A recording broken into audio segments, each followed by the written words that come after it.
This meeting takes place in the traditional and ancestral territory of the Mi'kmaq people. We are all treaty people. There's no additions or deletions to the agenda. I need an approval of agenda, that council approve the agenda for March 17th, 2026. Special council meeting is presented. So moved by Councillor Strong, seconded by Councillor Babineau. All those in favor, raise your hand. Motion carried. Next, the Town of Lunenburg water rate study recommendation in front of us. But before we go on to the recommendation, we have a presentation here tonight. So I'll turn it over to you folks. Thank you, Mr. Mayor and Council. My name is Blaine Rooney, and this is my colleague Jerry Eisner. Jerry and I are mostly retired, but we've been doing this I've been doing it for 15 years. Jerry about 20. So my background is finance. I'm a CPA, CA, and I worked. It was 27 years at Halifax Water. The last 25 of it is director of finance. Jerry is a civil engineer, and he worked for an engineering company, and so we find that it's a good pick to do that. So I'm going to talk a little bit about the process, how water rates, and then Jerry will go over the rate study. This is the third rate study that we've done for the town of Lunenburg.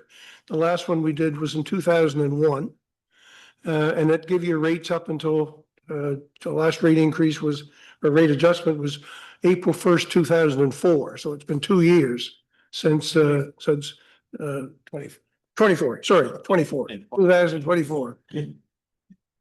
Apologize for that. Water rates in the province are regulated under the Public Utilities Act, by now the Regulatory and Appeals Board. So council can't set rates, but council the board considers council the board of directors of the water utility, and they won't consider a rate application until it's passed by council. So that has to be done. And then once we submit it, if council sees enough to wants to pass it, then we'll submit it on your behalf, or you can submit it yourself with the proper application forms, and then they take over the process. They'll turn it over to a rate advisor who will go through it with a fine-tooth comb, and we'll get somewhere between 40 and 100 questions on our rate study, which we all have to answer by. So we answer some, the town group staff answer some, and then there's a public hearing which will be held in this room, and then they'll render a decision probably about 6 weeks later. The whole process after we submit this, depending on their schedule, takes 3 to 4 months. So we're hoping to get rates. It probably will be July before we get rates effective. So that's the process. The process ourselves. I always say a rate study really is a business plan for the water utility, capital and operating, for a 3-year period. The board will give you rates for 3 years, but any more than that, they want you in for another rate application if you need one. And we tell people that when you're going into an operating deficit is when you should submit a rate application, and that's where the town water utility is currently. You're in a deficit. So we work with staff. Like I said, we get budgets, capital and operating. We put it into a form, and then it goes to council. You're in the process now of completing a metering program. You have meters on commercial accounts, but you didn't have meters on residential accounts.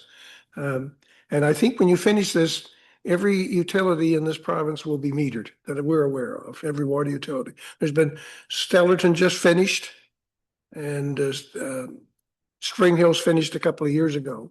So you're going to be one of the last ones to finish, but you will be finished.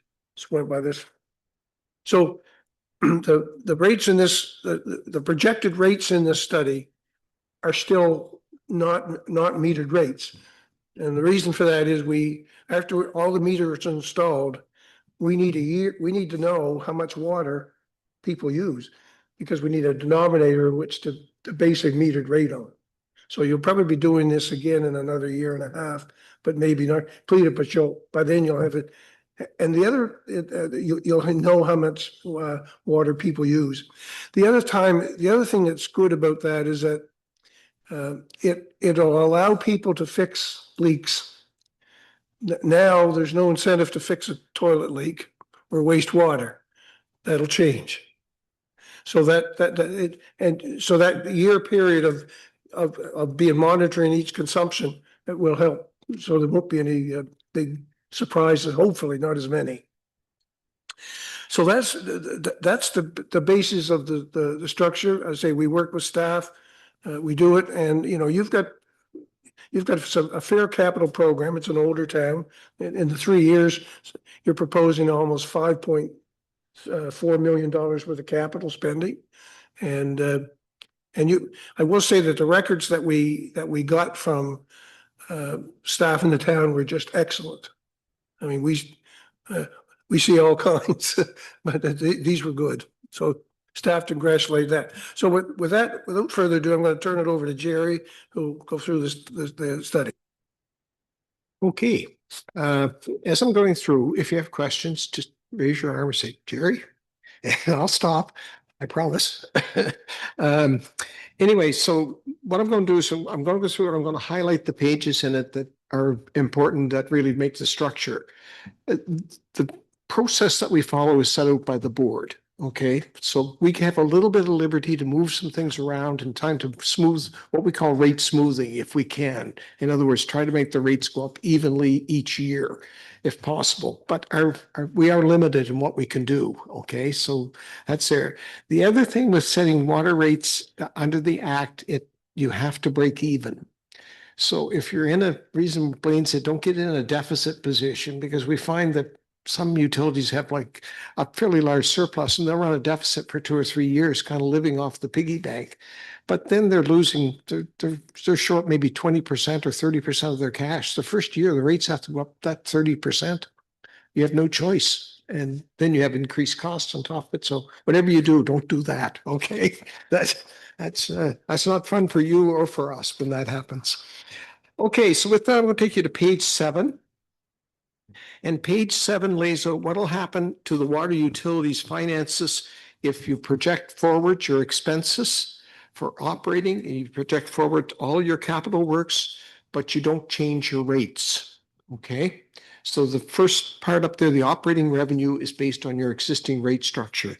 You go down and come up 4 lines from the bottom and you find excess of or deficiency, and you look at 25, 26. It's projected you'll have a deficit this year of $52,804. Okay, that's the current projection that we have. So as Blaine says, now's the right time to be doing a rate study. It also says that even after that, you'll have about $200,000 in operating surplus. What we've worked with staff on is 2 things. We've said we would work on smoothing rates. Well, if you come up 2 lines to the bottom, you'll find a transfer to non-operating revenue. What we're suggesting and the board will let us do is take some of that accumulated surplus and apply it to your operating revenue for the first 2 years. That way we take the sting out of the first year's rate increase. And that's what that's all about. And how much we take and where we take it is, we're limited by how much money you have, and we're also limited by the fact that we can't do it in the 3rd year, okay? Because you'll quickly run out of money if that happens. Okay, so those are the limiting things. Yes.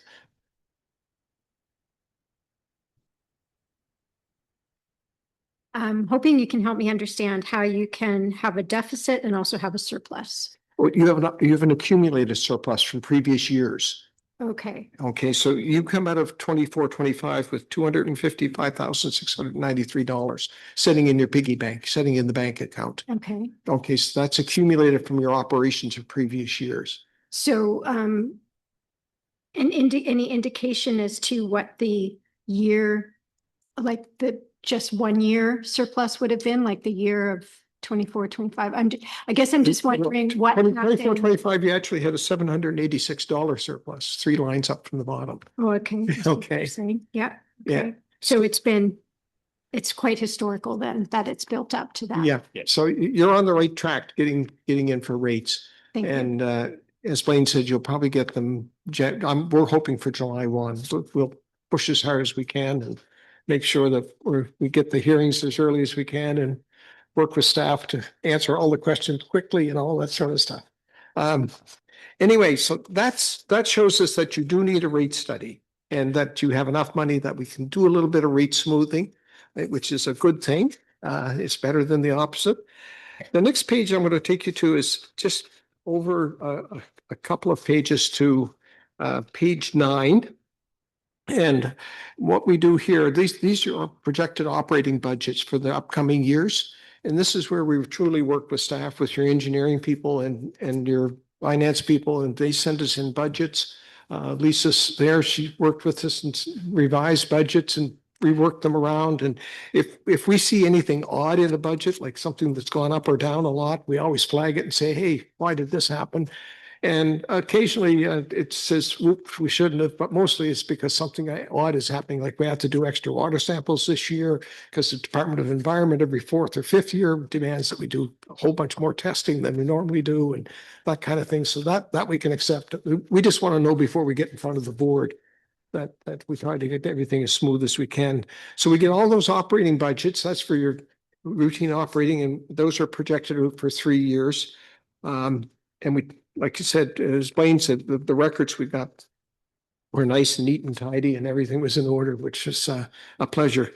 The next thing we look at is your capital spending, and that's done on pages 11, 12, 13, and 14. I will start on page 11. I'm not going to go through all of them because you've already done all the capital budget things long before we were here. But the important things here is that on the very bottom right-hand corner, there's a number of 1,520,600. You have a depreciation fund that the utility has accumulated because every year the board requires that you put money aside in a depreciation fund. And right now you have $1.5 million and change in that fund. And you're going to find that as we go through this, you actually started the year with $1.7 million, but in this sheet on page 11, if you look over to the left of that columns at the bottom, you'll find a $656,000 being withdrawn from that fund and used to offset some of your capital costs. That happens every year. And like I said, I won't go through all the details because the capital budgets have all been through here and been approved by council.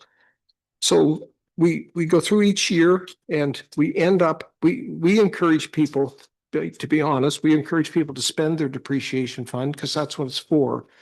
Every utility in this province is old, okay? Even what we call the new utilities, the East Hanses of the world, they're 50 years old now, their infrastructure. We just finished a rate study for them. It's hard to believe, but we think, oh, that's a fairly new development. It's new, it's 50. Most places are 100 to 120, 130-year-old pipe is not that uncommon in Nova Scotia. Okay, so stuff built in the 1890s, basically.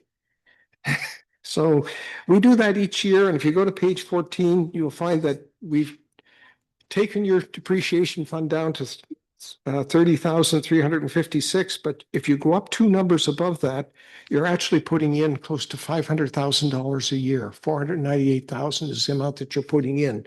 So the year following that 30,000 will become 530,000 basically. So you're in a good rotation. Let me put it that way. You've got money, you need to invest it.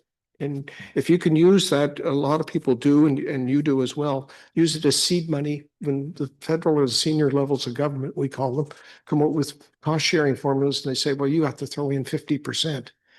That's where that comes in really handy and it keeps your borrowing down. So that's it. Any place where we do borrow, we set up fictitious loans only for the rate hearing. They're not authorized by the province or anything else. And we actually set them up based on 20 years at 6% interest because we're keenly aware that most projects do not come in exactly on budget. Okay, so we don't have many places we can build a little surplus in, but that's one where we can get just a little tiny bit of extra money in there in case something goes over budget. By the time the next rate study is done, those will all have been issued through the Municipal Finance Corporation or whoever's doing the financing, and the actual rates will just be incorporated in. So this is just for setting rates that we're doing those, what I call them fictitious loans, but they're loans to give us rates only. And then the next time around, hopefully you're there and you'll have your exact rates and they'll all be built into the structure at that time. So that's how your capital goes. The next thing that we look at is the first draw when we need money. Is that we've calculated how much cash we need. We've all of our operating money. We've borrowed all of our money. We summarized that all on pages 7 and 8. I think we're there about right at the beginning.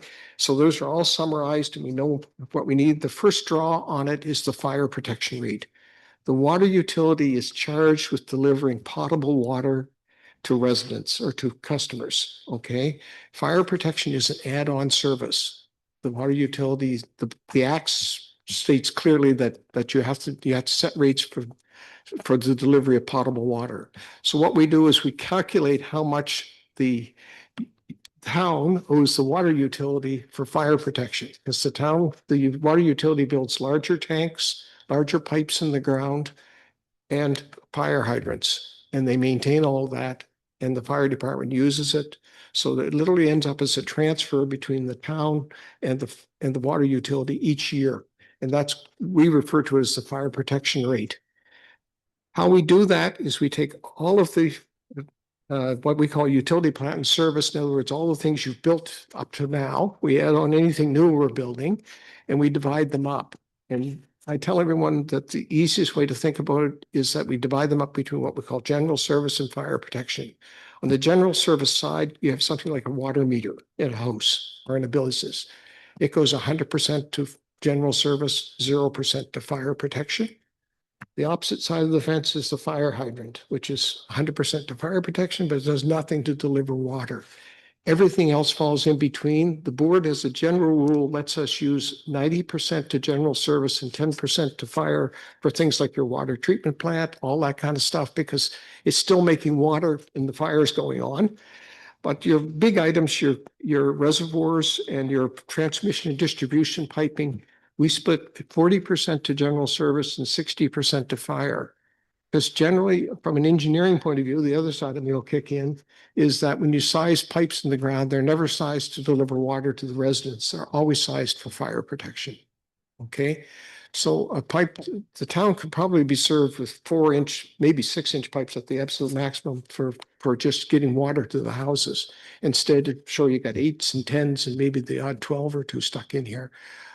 So you put in much larger pipes just simply to deliver that water, because a fire, as everyone knows, fire wants a lot of water in a short period of time. Residents are perfectly happy getting water at 7 in the morning and 5 at night. And that's sort of the cycle they go through. So that's how we do it. We calculate that for each year as a percentage. And then we go to page 23 and we actually then calculate out the fire protection rate based on what we did on all that first page of how much money you needed for all those different services. And to let you know, your current fire protection rate is $328,900, and it looks like it's going to go to $330,989. And that depends a lot on what you build. Like if you build things for your water treatment plant, fire protection rates go down. If you build a new reservoir, fire protection rates will go up, because the fire protection people, they have to pay more for that big tank than what the customer has to pay. So that's how it kind of always works out. So we do that for each year. And you can see the capital spending that you're doing is obviously a lot of pipe work, which it is, and therefore the fire rate is going up, mainly because we're building in new pipes in the ground, replacing old pipes, and those new pipes are all charged 60% of their values is allocated towards the size, is because of the need for fire protection. So that's what we do first. We take the fire off. The next thing we do is we go to page 25 and we then split it up. We take the total cash, what we call total revenue required in the first column, plus the fire protection. Then we get the revenue required from the customers. Okay, so now we're down to splitting up the customers, and they have to be split between the base charge and what we call the commodity or the charge per 1,000 gallons of water, per cubic meter of water. And again, the board's handbook has rules for us. Okay, we can get to bend them a little bit. In your case, we didn't need to, because what Blaine and I have found from experience is that if you get about 40% of your revenue from the base charge, and 60% from the commodity charge, it seems to work out quite well for both the utility, because you have good cash flow if someone turns their tap off. Plus, there's enough water on the other side that customers can actually influence their bill. Okay, and that's the important thing, is that people you don't want your base charge really high. That's what you have now. When you have a flat rate, that's 100% base charge. Okay, it doesn't matter how much water you use. There's no incentive not to. And if you flip it the other way and make it 0% base charge, then the problem is people like Lisa get upset, because if there isn't much water sold, she doesn't have much cash to work with. So it's what we refer to as financial stability of the water utility. And we find a 40%. In your case right now, we've calculated yours will be 41% each one of the 3 years. Will come from your base revenue, and the 60% or 59% of your revenue will come from selling water to customers. Okay, so that's where that comes out. I have a quick question on that. So what happens to seasonal residents? We have a ton of seasonal residents. So if you set your base charge at 40%, the only thing that I get concerned about is that I feel that even though they're only here 3 months or 4 months, they should pay, like the locals that are here 12 months a year shouldn't end up paying more when this is all said and done, and subsidizing basically those that love the town, use our infrastructure, come here for their beauty and enjoyment, and end up paying next to nothing for water. That's what we've always been in Lunenburg scared of when we were talking about meters, I know. So what we do is we simply charge them the base charge for the year for a start. It's set up very much like the electrical rates. Like you pay the base charge because it's what's referred to as an availability charge. The water is available if you turn the tap on. Okay, so that's in your rules and regulations. You just send them a bill for the base charge. Like I said, we try to get the balance here. If we shoot the base up really high, there's less incentive for people to save water, which in turn is negative for you and your operation, because you may have to expand a water treatment plant, or you may run out of water, like a lot of folks did last year. So, the only thing that we have that we can do with those seasonal customers is literally make sure that they pay the base charge for the 4 seasons. Therefore, you get that revenue. And when we set the rate for what we call the commodity, we base that on your actual sales of water. And that's why Blaine said, after you put the meters in, we'll want a year, at least a year, maybe a little more than a year, to see what your actual sales are like, because they will change seasonally here. And they will change, people's habits will change, or they'll fix things, especially. Their habits won't change. I'll warn you, their habits won't change until they get the first water bill. But what we tell everyone is, like, monitor the meter reads for a year. If you see an abnormality in there, they'll show up like a sore thumb, because someone's water consumption will be up here, everybody else will be down here. And if they're up here, then go see them, send them a note, phone them, do whatever you can. Say, look, we think you have a water leak because your consumption's way above the average. And you really should investigate it and get it fixed, because we're going to start selling water by the cubic meter or 1,000 gallons. And you're going to get a high bill if you're not careful. And, that's just good customer service in my book. And, if you can do that, that'll save you. It'll save you some heartaches. There'll still be the odd one. I'm too old to realize that there's always one. Your worship. Yes.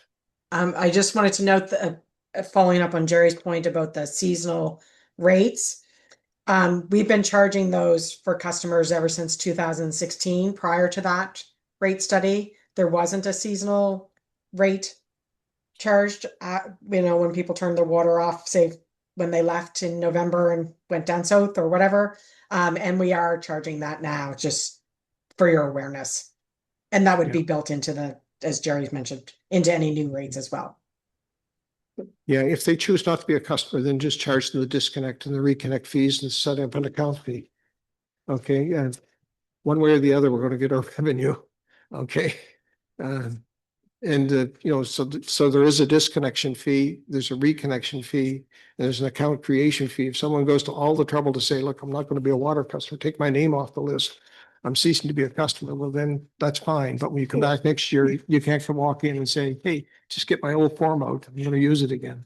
Just about every utility in the province has a charges, the base charge for the entire year. The way the system works, you really can't force a customer to be a customer if they don't want to be a customer. Yeah. But they have to disconnect the system in order not to be a customer. If they leave the meter on and just turn it out in there, they have to pay the base charge because there's a man charge there for it. The biggest, the one that has the most that I'm aware of is the village of Bedeck. Loses about 50% of its customers in the winter. Right? So, but It's the same situation you have. Yeah. Yeah, they're kind of on steroids, that's all, because it's a small village. And so the customer base is really driven by the seasonal users, the motels and things. But the only thing we can do is charge them the base charge. But the water rates are calculated based on the actual meter reads. So we are getting the revenue we need to run it based on who used the revenue. But we can't just send them a bill and say, we made this up because this is how much more you would have used had you been here. Afraid that won't pass muster. So it sounds good, but doesn't work. Anyway, so that's how we do that. And we do each one of them, like I said, by the handbook, but we do get a little liberty, and in yours, it comes out in that range. The next thing we do is we look at the number of customers you have by meter size. Now, this is going to change dramatically the next time you do it, but basically what you have now is about 1,076 people that you're going to be putting meters into, or 7,076 customers you're going to put meters into. But all the others that you have, the 5/8 right down to the 6-inch meter, we set up a formula here, and we have a thing called a capacity ratio. And believe it or not, every water meter that's sold, it has to verify its capacity, and they have to be within these standards. These standards drive how water meters work. So basically what happens is the capacity of a 5/8 inch, which is a standard residential meter, has been set as 1, and everything else is a ratio of that. And so if you go down to the 6-inch meter, a 6-inch meter will safely put through 50 times as much water as a 5/8 inch meter. So in rough terms, they're going to pay about 50 times more in their base charge than what the 5/8 inch meter is going to pay. And the same ratios go all the way up the page.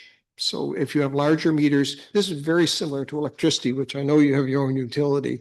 So if someone has a 100 amp service versus someone with a 500 amp service, they simply have to pay more for their base charge because they can demand more out of your system. And that's what this is all about, is their ability to demand water out of your system. We do a little thing that the board demands we do on page 28 with that. It's not exactly 50 times because we have a thing called a customer charge, because the board notes that every customer only gets 1 bill per quarter. And therefore, there's part of their bill should be divided up to pay for those bills. And they simply give us a formula to do it. And in your case, it comes out to $37. That you get $37.32 the first year to make up everyone's bill. Everybody gets that same portion. Then everything that's left after that goes to the 50 ratio. So that's why I said it doesn't quite work out exactly, but it's pretty close. As a rough rule of thumb, if you say, a 6-inch meter is going to pay 50 times more for their base charge than what a residential customer will pay. And that's like a demand charge or an availability charge, whatever you want to call it. But that's how the base charges are set.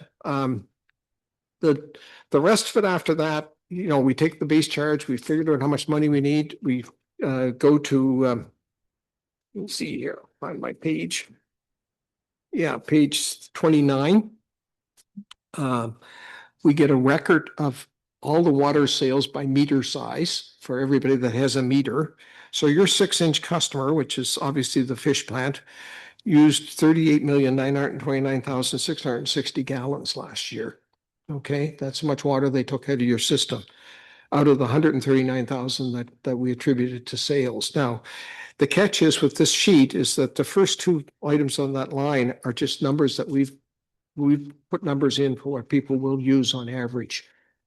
And yeah, they're estimates, but we estimate high mainly because when people don't have a meter in their house, they're not very conscious about how much they save water. I hate to say it, but I call it this a bit like going to the buffet. You always put more on your plate than you would if you just sat down at the restaurant and ordered a meal. And the same thing happens with water. Everybody has the buffet. They take water and the kids can play with it in the yard. We can water the lawn. There's a whole bunch of things we can do because I'm already paying for it. Okay. So those estimates, I think, I hope to see that number come down. But everybody will be paying fairly for what they get. That's the beautiful thing about the meter system. Anyway, so that's what we do. We now have that number to there. We had figured out how much money we had to get from our commodity sales back on that earlier sheet. And we just divide one into the other and come up with a rate. It's not very classic. It's quite simple. On the way by, we have set, and I don't think you have many sales on, we have set a rate for bulk water sales as well. On page 33, and that's using a standardized formula that the board has approved for setting bulk water for people that want to truck water and if you're making it available. And that rate is much higher than what the residents will pay for a per cubic meter because all of the costs have to go into the cost of the water. So it's a very much higher rate. But if you run out of water, it's the most economical thing you'll ever buy. And anybody who sells bulk water, the money's in the trucking, it's not in the water. Yeah, well, like this rate here is like $18.50. That's for 1,000 gallons. So if the guy hauling it to your house has got a 1,000-gallon tank on the back of his truck, he paid $18 for it. I don't know what he's going to sell for it, but I have a feeling he's not going to sell it for $18. Anyway, so that takes us through to page 34. 34 is the comparison year over year of an average customer. Okay. I stress the word average because the only one that really is the true number is probably the 6-inch meter where there's only one customer. Therefore, it's an average of one. So it makes it simple. But you'll see over in the far right-hand corner, we've put in two columns. One is the charge change, in other words, dollars and cents, and the other is the percent change. I'm a stickler for that because I find nothing lies like statistics. That was Mark Twain said that, and he was absolutely correct. 10% of a dollar is not the same as 10% of $100,000. Okay, that's we give the two. Like I said, we did that thing with moving money into the operating, non-operating revenue to smooth the rates. And so far, like your residential customers on the existing unmetered rate is 8.5%, 1446, followed by 9.8, followed by 7.5. And they're usually the ones that we try to even out the most because they're the most customers. And so, like I said, we have limits of what we can do, but we got this within sort of the range that we thought was the best we could come up with. We could make it more expensive the first year, make it cheaper the first year, more expensive the second year, try to smooth them out as much as we can. That's what the idea is. So that's what the rates look like. We did as well send out, and I think Lisa sent it out to you all. We sent you all a sheet that looks like this, which says, where do you fit in the province? You're right dead middle. So you can't go wrong when you're in the center. So that gives you those rates. The next page, by the way, page 35, simply states what your finances will look like with all of this and your new rates. So it's that first sheet I started with, except we've plugged the new rates in at the top. Okay. You will still lose some money this year, 26, 27, mainly because you're not going to get rates until July 1. So how we do it very simply. We take 1/4 of the year is at the old rates, 3/4 of the year at the new rates. And whether or not that's how your cash flow goes is something I'm not even going to try to get into, but it's just a prediction. It's an estimate from us based on charging your existing rates for basically the first quarter and the new rates for the last 3 quarters. That still leaves you down in the far right-hand corner with what we feel will be around $70,000 in your accumulated operating surplus. So it gives you some room, even with that thing, to not be well, let's just say Blaine and I weren't worried about it. We get down near zero, we start worrying. Uh, Okay, so that's them. The other thing I'm going to highlight with you just for a minute is some changes to the schedule of rates and charges that we've worked with staff on, and a few minor changes in the rules and regulations. The rates and charges, I'll take you to page 40. Every year that you get rates for, you get a schedule from the board that's approved that you can use. And on number 3, the rates for sprinklers were 200 and 250. Generally around the province, we're finding them to be in the 250 to 300 range. And that's what discussions with staff were recommending here. The same with the private hydrant was at 200, but generally we're finding they're around 250 everywhere else. Blaine and I have the advantage of finding everybody or seeing everybody. The last thing on here is number 7 is the after hours charge, which seldom ever gets used. But we asked staff to review that, and they thought that it would be more appropriate, given your agreements and call out times and all these sorts of things, to change that from 150 to 200. That runs around 200 to 250 mostly everywhere in the province for after hours. It's not something that gets used very frequently. In fact, most people, when they hear it, will quickly realize that they'll wait until 8 o'clock tomorrow morning before they get the water turned on or off or whatever they want. So that happens again on number 9. We changed the after hours charge. Number 10, the non-negotiable checks, your $20 just get little at a date. It's now $25 plus bank charges if someone sends you a bad check. Again, not something that we're finding a lot of anymore. Mainly everybody's paying electronically these days. And the charge for missed appointments used to be $25. After some discussion, it was determined that you couldn't possibly send somebody out in a vehicle for $25 and actually do it. So we just bumped it up to 50, the same as all the other charges in the rate study. So that's the changes to all of those schedules. In your rules and regulations, there was a couple of minor changes there. One was on page 51. We had said, the old one had said that was here, and I probably will adopt this for others, that it was just that you would reimburse for overbilled amounts with interest. And with Lisa's careful eye, she noticed, she said, well, what interest? So we've added in interest calculated on the basis of the current simple interest paid by the utilities bank. So that way we have a benchmark as to how much interest we have to pay for overbilling. Overbilling is rare, but it does happen on occasion. We had one case where somebody was billed for a 3/4 inch meter when in fact they had a 5/8 inch meter. So that they had to go back and reimburse them for some overages. And the time that you have to go back is 5 years, by the way. So the next one is page 52. This is a new one. This is item number 13. With your new meters, you now get in the world of radio frequency reads, so-called drive-bys, where you can just drive down the street and read everybody's water meter. And with that comes a new little twist. There's occasionally, we've had a couple of instances in the province that I've been involved with, where customers do not want a radio frequency meter in their building.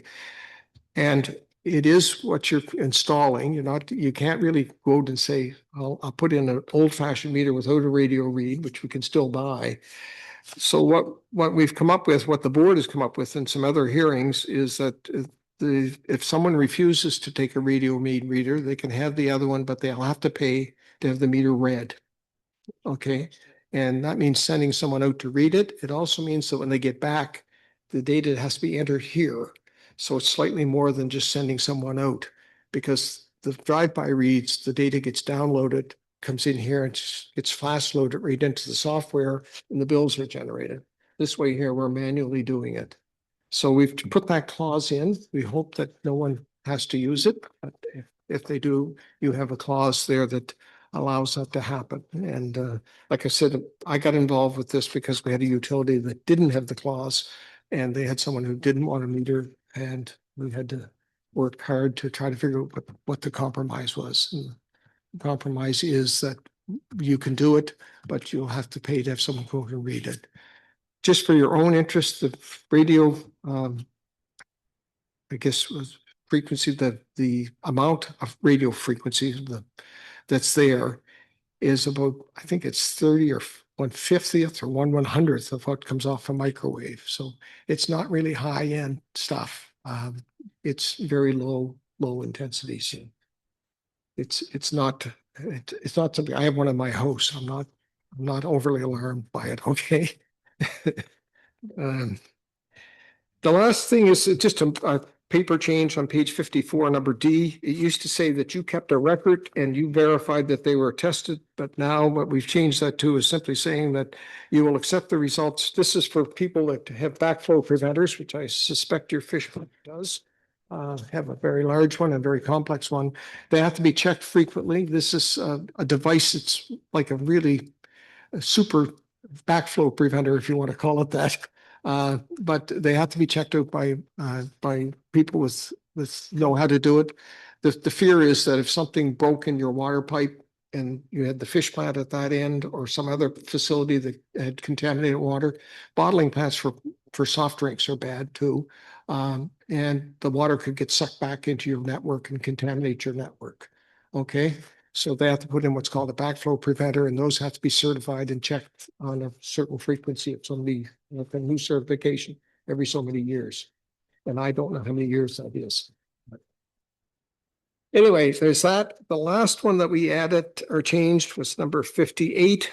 And this is, it used to be that the first incident was $100 and the second one is, I think it was 500. Most everybody switched over for theft to service to 300 and 750. Again, it's something that I don't know if I know of any that have used it in the province, but it is there as just a warning to people that if they try bypassing the meter, which people may start doing because it's Yes, that's your metering. yeah, what we call the midnight meter fix. It's where they take the meter out and put a piece of pipe in for a while. But the new meters, by the way, I'm sure the ones you're getting actually detects if anything like that happens. So they can even tell you when it happens. They have little memory chips in them that you can download and find out when it stopped functioning. And it's probably not because of the meter. It's probably because somebody stopped it from functioning. Anyway, that's all of the changes and all of the rate study.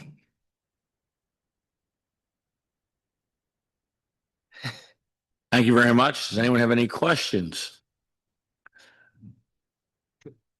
Oh, Councilor Babineau. Thank you. Yes, thank you very much for that. That was very thorough. It took what was a very intimidating agenda package for this and made it much easier for me to understand. Where the rate increases are sort of based on estimates for our residential customers, is there a potential after we have a year's worth of data with the new meters that those rate increases would need to change? This rate study, I didn't say it always, does not set rates for residential customers for metered water. This sets only rates for what you have now, the unmetered rate. You're going to have to do a new study and do a new rate calculation once you know how much water you're selling to those residentials. That's why we said wait, at least 12 months. Probably you should wait like a year and a half because you want a full season run and you want that time at the beginning for people to fix their leaks, to be honest, because there will be a number of customers, probably a fair number, that you have that. The other thing that you can do as a town, and you can encourage this, is encourage people to look at whether or not they're still using 13-liter flush toilets, because you can buy a 4 and a 6 that work perfectly good right now. I see a 13 here in the town hall, by the way. And, if you stop and think of it, the highest water use, generally the rule in engineering is about 50% of the water gets used in the bathroom. Okay, so it's either showers or toilet flushing. Toilet flushing is a biggie. And if you do it for 13 liters and you could do it for 4, you can flush 3 times for 1 if you change out the toilet. So even though it may cost you a couple $100 to someone to put it in, it's certainly worth it. And I know some utilities have even gone to their local suppliers and said, are you willing give everybody a discount that wants to change for the next 30 days after we send out our notice, do things like that. Kent or somebody might, I know Kent did it in one community. I think it's probably the manager's prerogative, not no one else's. But they simply said, if you're here and you live in this community, we'll sell you this particular model for this price. And it's a preferred price, basically. But that's the big water user there. The next thing is shower heads and length of showers and things like that. But those sometimes people have to learn, but certainly the toilets, you can encourage people to look at their toilets and actually swap them out for much more efficient devices. Sorry, well, just a couple of comments, I'm not aware of any case that we've done rate studies for where a utility fully metered, that there wasn't a drop in consumption. I mean, we're estimating now, and there is no incentive now for you to fix a leaky toilet. You get the same bill, right?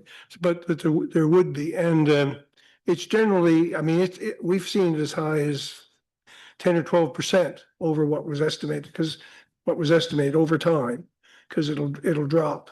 I mean, people will make that difference.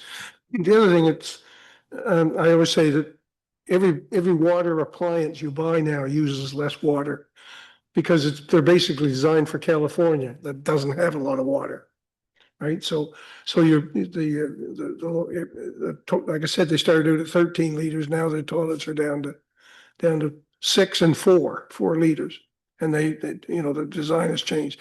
And so those would be changed so that, if you can convince the hardware store to put a sale on toilets, 6-liter toilets, those will get changed because they will pay for themselves in short order.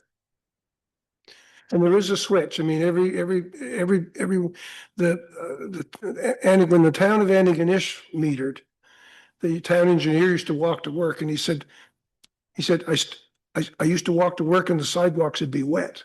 People would let the sprinklers run all night. That stopped, right? So my question would be, because it's been given to us and we have no idea what to tell people. So the average, say, family of 2 or 3 people that basically don't use a lot of water, but, have a shower every day, use the washroom. Yep. So it's the average use. Don't sprinkle the yard, don't fill a pool with their hose, or, just an average use. Will they notice a significant difference when meters are put in, or will they notice, or will it be with the same? They may well see the rate just set still on the average. Okay, Yep. That's not uncommon for it.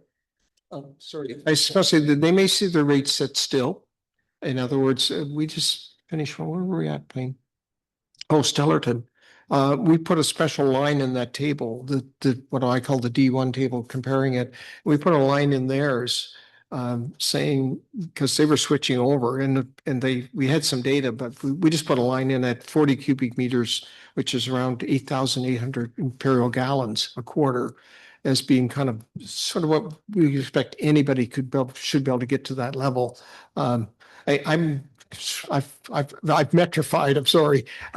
But so we, like Blaine just was hooked into city water about 3 years ago, and it had been on a well, and they finally put a pipe by him, and he hooked in. But we both watch our water bills, and I run around a little less than 30, but there's 2 of us in the house.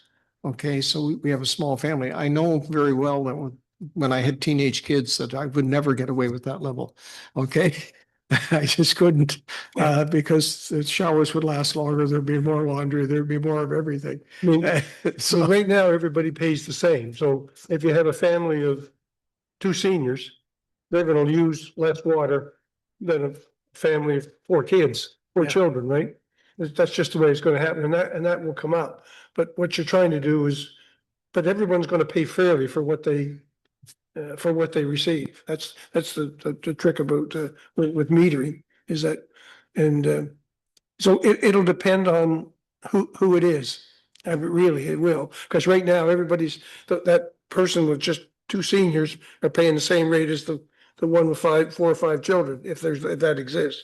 But that will obviously change. So the senior bills will probably drop drop, given that you know, that you'll need to increase the rates because of the cost. And the other ones, they could have to pay more.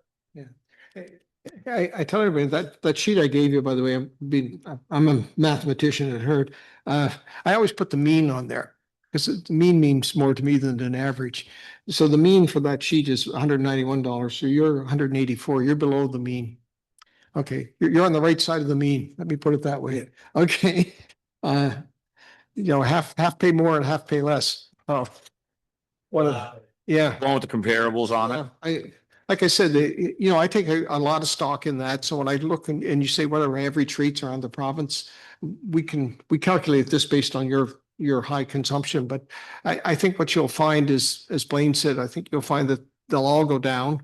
Everyone will. I think the average will probably be somewhere near the middle is my guess. But that means that a lot of people will be paying less than that and some will be paying more than that. But that'll depend on their use. Okay, suddenly, you know, if you fix that toilet or if you don't flush it as often and or you don't just do things, you know, to simply waste water. No, I'm not saying watering your lawn is wasting water, but I look at it as I have to mow more grass. And therefore, I'm not going to water it to encourage it to grow. Okay. Yeah, I mean, anyone that lived through last summer in this province and was on public water supply really appreciated the public water supply. I mean, if you know, my wife has a friend that retired. And she lived in Chester Grant and was on a well, and she ran out of water.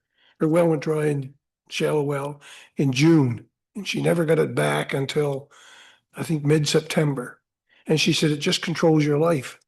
You know, she was hauling bottled water to drink and going to her relatives to shower like once a week or twice a week, going to Lunenburg to do her laundry. Right, to the laundromat. She said it just controlled my life every day.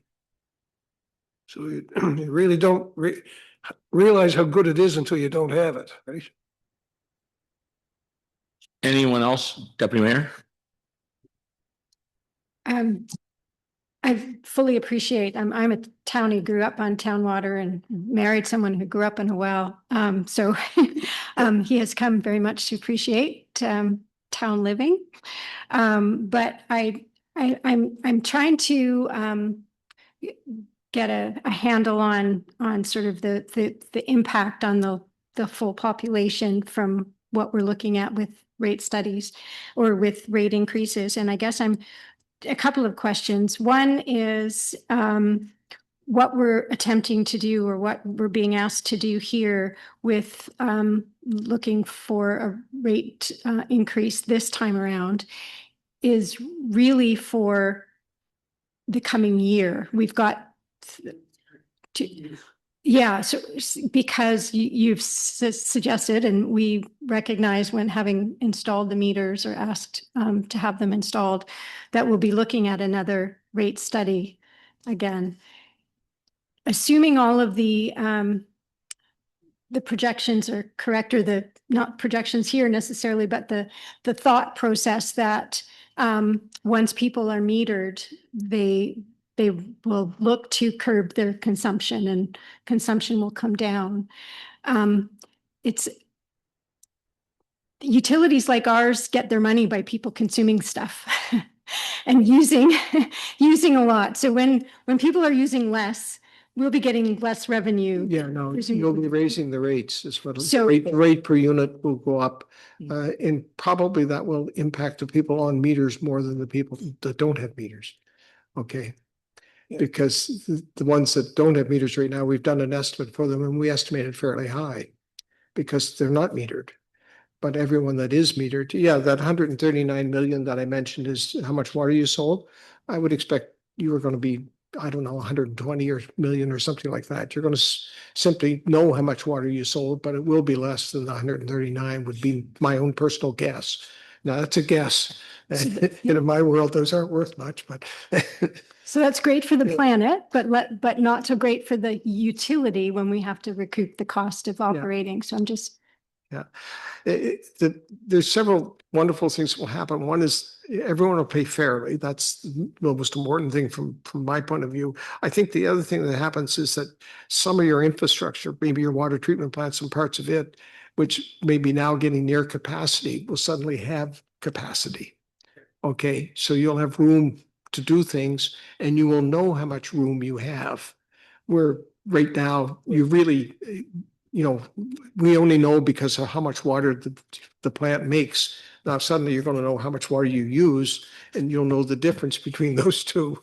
And that will be growth. That'll be someone building a new building or opening a new business or doing something like that that says, I'll move here if you can supply me with this much water, or we'll build this building if you get the water and the sewer and the capacity of things to handle it.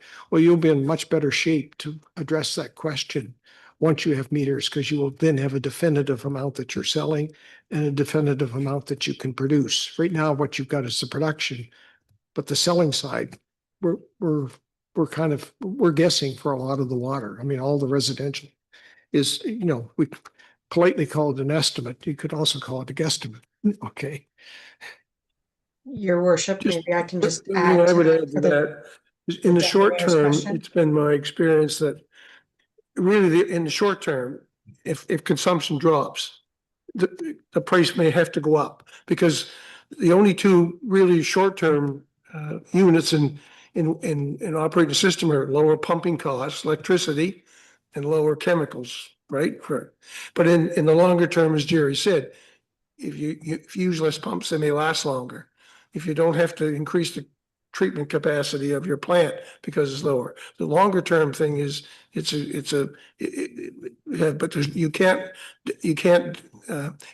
there's a set amount of structural costs that to operate a water utility. You can drop your consumption by 10%, you still need the same amount of plant operators, right? That type of stuff. So, but in the long term, people look at now, utilities look at now at okay, can we do conservation rather than expand what we need as a supply, right? And treatment costs, because that's expensive too. I mean, what we've noticed, at least in the last 4 or 5 years through COVID, it is more expensive to operate a water utility.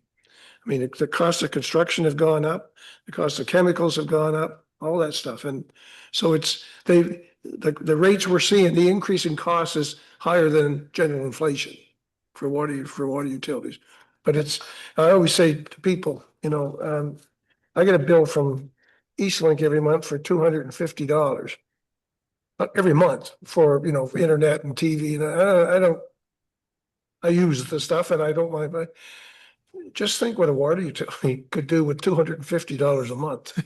And look at the infrastructure that they have and look at the infrastructure that the water utility has to have and maintain. It's remarkable. I will give you my last rant for the day, and that is water is so badly undervalued, nobody values it. Yeah. Okay, you're going to be selling water, for around $7 1,000 gallons. Yeah. Your oil truck that pulls up in front of your house probably holds 2,000 gallons. You can fill that truck for $14, and you're getting that delivered to your house under pressure. You don't have to do a thing. When you turn the faucet on, it runs out. You flush the toilet, it's there. So it's the most undervalued thing that we have right now. And I can be a little bit cynical about Canadians. We control, I think, 30% of the fresh water in the world. And, we have about less than 1% of the population of the world. So, we have this wonderful commodity and we need to take care of it. And believe me, you're not overcharging for it. Okay. I just want to say, I didn't think we were overcharging necessarily. I guess I'm just concerned about when we're using the word fairness and looking at the breadth of our customer base and shouldering the burden of that base charge and how that gets distributed. I'm very conscious as to the mayor's comments earlier. Those who can well afford to pay are not necessarily those who are going to be asked to pay a proportion of the increase. And that's my concern as a representative of those ratepayers and taxpayers. But 100%, I think a whole campaign on the virtues of this wonderful commodity and how important it is to the to the well-being of a community in its entirety is, it can't be overemphasized. And look, I understand your concern. I feel it many times at many hearings. But what we're trying to do is to simply set rates that when you buy something, you get the value that for the money you've spent. And that's, when I say fairness, that's what I mean. I don't mean fair between equity between people, but when you get your 1,000 gallons of water and Blaine buys his and Jacob buys his, you all paid fairly for it. They might be running a business, they might be running whatever, but everyone paid fairly for what they got. So that, when I say fair, that's what I mean. Not, I understand the social issues, and we've certainly had those come up to us before. Unfortunately, neither, you're dealing with an engineer and an accountant. So we have a social conscience, but we can't help you with the problem, unfortunately. Just a quick question on that subject. Would the province allow us to have a different rate or a special rate for seasonal rentals or seasonal unit? You have to charge for the service you deliver, is what the act says. So you're dealing with the Public Utilities Act. Okay, and the service you deliver is, you either say that you're making the water available, and like I said, if we raise the base rates up, which some people say that's what we want to do, then what you do is you discourage people from being conservation minded. Okay, so, and what you are doing as well is for those people that, are the two people living alone in their house, you're saying to them, you got to pay more because, there's only one customer class here. And you can use very little water, but you still have to pay the higher amount. So that's why the 40/60 comes in. We find that gives you sort of some financial stability. It gives people the ability to say, we'll, if we conserve water or we don't use a lot of water, we just simply don't need a lot of water, i.e. at my home. Like we just simply don't need it. I mean, it's not that we don't, we're conscious. We have Florence to clean our toilets, all the rest of it. But, but the fact is we just simply don't need the service. So therefore we don't consume it. Okay, Lisa? Thank you, Your Worship. I was just going to note to the Deputy Mayor's point about the water utility needing the revenue regardless of if it's at flat rates or if it's on a metered residential rate. And as Blaine and Jerry have mentioned a few times tonight, that, while we need to have that first year of consumption data to help us build those rates, that the utility will certainly be moving the next rate application forward as soon as possible. But we being mindful that the utility still needs to break even. And that's why we're considering this rate application this evening, is because, as I've noted, like we don't want to go in a deficit position and get too far behind, so that we have to do this so that we can move to the next step after the meters are installed. I don't know if that helps in your inquiry. Thank you, Lisa. And I think I understand where we're going with this. I guess, once again, I'm repeating myself, but I'll just state that right now, the way we do it, a resident that lives in the house 1 month or 12 months pays $736 a year for our utility. And if we go with the 40/60, say, ratio, they're going to be paying probably $350. They're going to be paying under $400 probably a year for water. So if they're paying under $400 when they were paying $730, somebody has to make up that other $330 to get to where we need to get at our bottom line. So that's what my big concern is that people that live here with families, or this is their home, this is where they live, and a lot of those people can't afford the increase, that they're going to get penalized. And those that come here for 2 or 3 months of the year and can easily afford what they're paying and probably more are going to get rewarded. And I don't know what the solution, probably isn't a solution, like you said, but it's just disappointing. And I know it'll be unsettling for a lot of our residents. There's not a solution in the water rate business for your issue. That's all I can tell you, because we do have to follow the handbook ultimately, and we have to follow the act. So you'll have to find another tool. You can't beat them with water. I'm not blaming you guys. I'm just saying that's what I think we all of us fear about. That's why I think we were the last utility to go to water meters, because we've always had this fear. I know when it was brought up a long, long time ago, that was our fear, and I'm sure it's been the fear for years. So, I mean, obviously we've bitten the bullet. We're doing it. We're doing it for the right reasons. I just, I don't like what happens at the end result with some bills. I think the good news is you will have probably a fair number of customers that'll pay less for the water than what they're paying right now. Okay, because they will be paying for what they're using. And I suspect they're, like I said, remember, I'm dealing with averages. So It's funny because about a third of your water rate people on the back page are under review right now. So obviously everybody's having the same problems. If you look at that page, about a third of those utilities are under a review or a proposed figure. So I'd say every water utility is going through the same issue. yeah, and I mean, water, it's like real estate is where you live. Utilities like where Jerry lives in Amherst, his source is a well, a big well. That you mean, so all they have to do is put chlorine on it, right? And so it's his water, fairly cheap. Same with down the valley, they're all on groundwater. The most expensive water rates in the province are Victoria County. Well, if you know Victoria, there are 5 little water utilities all strung out the northern part of Cape Breton. They're expensive and they're small bases, but they have water. So it depends on, it's like regular, so it looks like real estate, it's where you live. Thank you very much. Does anyone else have any other comments or questions? Okay, again, I want to thank you folks for coming here tonight, and I agree with Councillor Babineau, like after hearing your presentation and looking at this presentation, it actually makes sense. Yesterday, trying to read all these numbers and they all were starting to look the same. It was a little depressing, to be quite honest. I usually like looking at budgets, but this one, it was like I was reading, it was like first year algebra again. I wasn't sure what was going on. So Jerry thank- says, there's the basic principle, and then there's a lot of math in those pages, right? Yeah. Thank you very much, and have a safe drive home wherever. Your worship, Oh, there's the Lisa, motion. sorry. There's the motion to be considered. Yeah, there is a motion here. Yeah. Find where I put it now. I got more sheets here. We got that right there.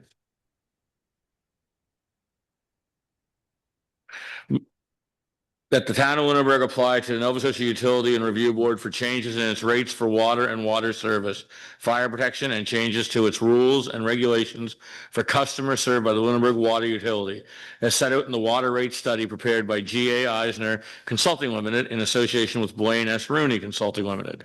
That's the motion. Who wants to read that out or make the motion? Pardon? Yeah, who wants to move it?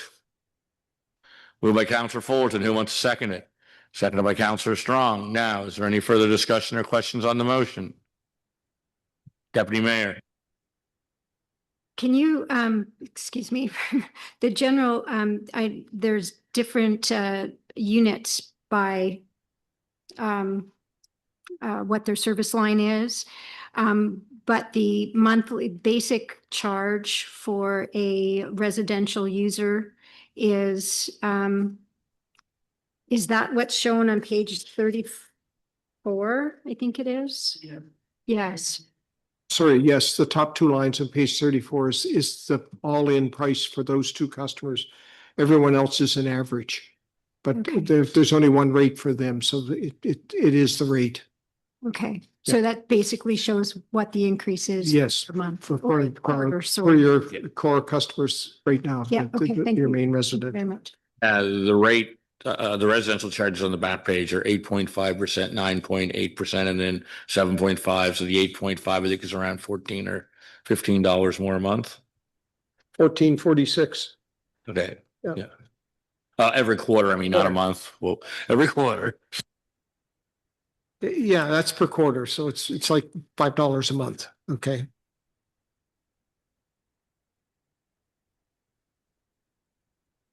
Okay, so it's been moved and seconded. Any further discussion or question on the motion? All those in favor, raise your right hand. Opposed, motion carried, unanimous. Thank you very much and have a safe drive home. Thank you, Lisa.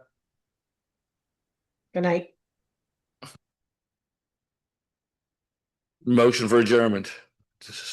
Moved and seconded, meeting adjourned.